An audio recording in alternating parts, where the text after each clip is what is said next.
কিরে বাসা খালি কেন? ওরা দুজন কই গেল?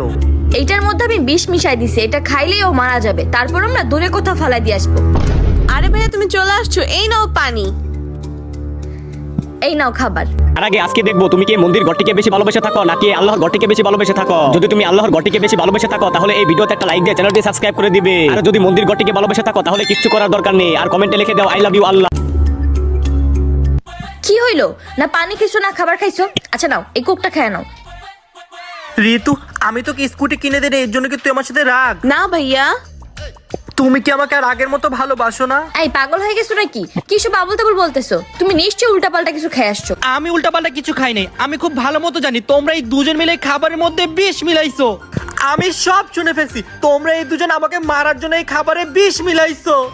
আরে আমার পাগল জামাই, আমরা ওই ইঁদুর মারার প্ল্যান করতেছিলাম। শুনোই তো, এই খাবারের মধ্যে আমি ইঁদুর মারার ওষুধ মিশাই দিছি, এটা খাইলে ইঁদুর মারা যাবে। তারপর আমরা ডাস্টবিনে ফালাই দিব। তার মানে এই খাবারে বিষ নাই? আরে হ্যাঁ, কিন্তু সামনের মাসেই কিন্তু ঋতুর বার্থডে। তুমি যদি এবার স্কুটি কিনে না দিছো তাইলে কিন্তু দেখ তেরে কি কোন জায়গায় ফাঁসলাম।